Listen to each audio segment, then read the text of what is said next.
Assalamualaikum warahmatullahi wabarakatuh.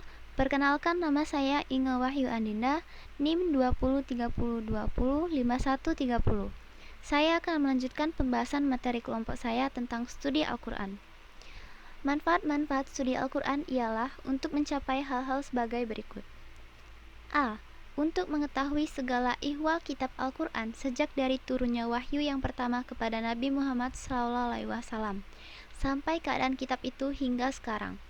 Sebab dengan ulumul Quran itu akan bisa diketahui bagaimana wahyu Al-Quran itu turun dan diterima oleh Nabi Muhammad SAW dan bagaimana beliau menerima dan membacanya, serta bagaimana beliau mengajarkannya kepada para sahabat serta menerangkan tafsiran ayat-ayatnya kepada mereka. Dan dengan ilmu itu dapat diketahui pula perhatian umat Islam terhadap kitab sucinya pada tiap-tiap adab serta usaha-usaha mereka dalam memelihara, menghafalkan, menafsirkan dan mengistimbatkan hukum-hukum ajaran Al-Quran dan sebagainya. B. Untuk dijadikan alat bantu dalam membaca lafal ayat-ayatnya, memahami isi kandungannya, menghayati dan mengamalkan aturan-aturan atau hukum ajarannya, serta untuk menyelami rahasia dan hikmah disyariatkannya sesuatu peraturan atau hukum dalam kitab itu. Sebab hanya dengan mengetahui dan menguasai pembahasan-pembahasan ulumul Quran inilah orang baru akan bisa membaca lafal ayat-ayatnya dengan baik, sesuai dengan aturan. Dan dengan ulumul Quran itu pula orang akan bisa mengerti isi kandungan Al-Quran, baik yang berupa segi-segi kemujizzatannya atau segi hukum-hukum petunjuk ajarannya, sesuai dengan keterangan-keterangan dari ilmu ijazil Quran, ilmu tafsiril Quran, dan ilmu usulil fiqh, yang juga berupa bidang-bidang pembahasan dari ilmu Quran itu.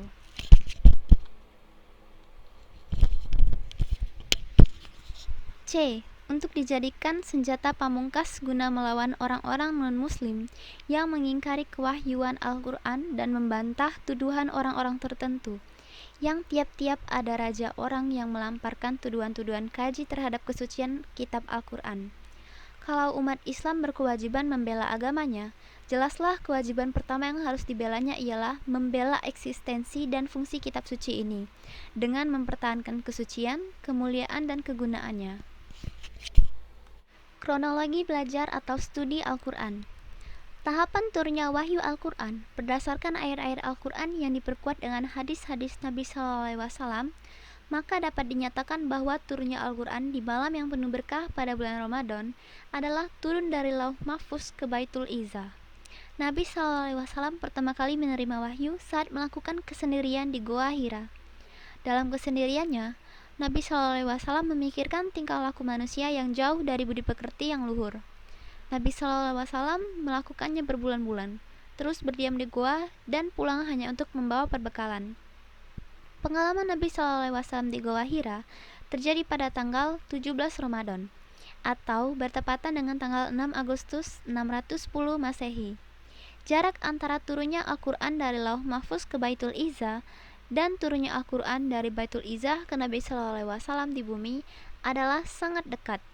Kedua berada dalam bulan Ramadan. Hanya saja belum ditemukan penjelasan apakah turunnya Al-Quran dari Lauh Mahfuz ke Baitul Izzah beberapa jam sebelum turun kepada Nabi SAW, sehingga tanggal 17 Ramadan tepat menjadi malam kemuliaan, ataukah turun dengan jarak beberapa hari sebelum tanggal 17 Ramadan.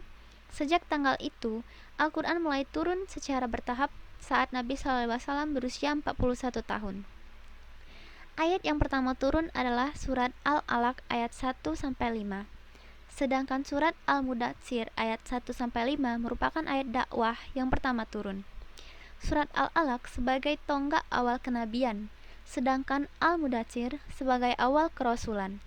Surat yang pertama turun adalah Al-Fatihah atau Mana Al-Qathan. Tidak seperti ayat yang pertama turun, ayat yang terakhir turun justru mengalami ketidakjelasan. Nabi SAW bisa bercerita tentang awal permulaan wahyu. Akan tetapi, Nabi SAW tidak bisa bercerita wahyu yang turun paling akhir, karena turunnya wahyu merupakan kehendak Allah SWT yang tidak diketahui Nabi SAW. Dari beberapa perbedaan pendapat mengenai ayat yang turun paling akhir, terdapat dua pendapat yang mengalami alasan yang sama kuat. Pertama, pendapat yang menyatakan bahwa ayat yang turun paling akhir, ayat 3 dari surat Al-Maidah. Kandungan ayat ini menunjukkan suatu kesempurnaan agama dan nikmat Allah Subhanahu wa taala serta kerelaan Allah Subhanahu wa taala atas agama Islam. Berdasarkan tempat dan waktu, ayat ini turun di Arafah saat Nabi SAW berada di atas unta dalam rangka menjalankan haji perpisahan, Hajjatul Wadah. Tepat pada hari Jumat tanggal 9 Zulhijjah tahun 10 Hijriah atau 27 Oktober 632 Masehi. Jarak antara turunnya ayat ini dengan wafatnya Nabi SAW adalah 81 hari. Kedua, pendapat yang menyatakan bahwa ayat yang paling turun terakhir adalah surat Al-Baqarah ayat 281. Ayat ini memberikan peringatan tentang kembalinya segala sesuatu kepada Allah Subhanahu wa taala pada hari akhir. Selain itu, sebagaimana pendapat pertama di atas ayat ini juga didukung lebih banyak ulama. Jangka waktu antara turunnya ayat ini dan wafatnya Nabi SAW adalah 9 hari. Sehingga ayat ini turun pada hari Sabtu. Sebelum wafat, Nabi SAW mengalami sakit keras. Karenanya ayat ini turun di Madinah saat Nabi SAW sakit. Jangka waktu antara turunnya ayat ini dan wafatnya Nabi SAW adalah 9 hari. Sehingga ayat ini turun pada hari Sabtu. Sebelum wafat, Nabi SAW mengalami sakit keras.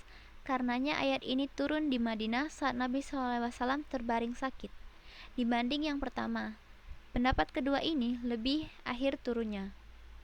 Baiklah, hanya ini yang bisa saya sampaikan. Dengan ini saya mengakhiri presentasi kelompok kami. Mohon maaf bila kami ada salah kata. Kepada Tuhan kami mohon ampun. Wassalamualaikum warahmatullahi wabarakatuh.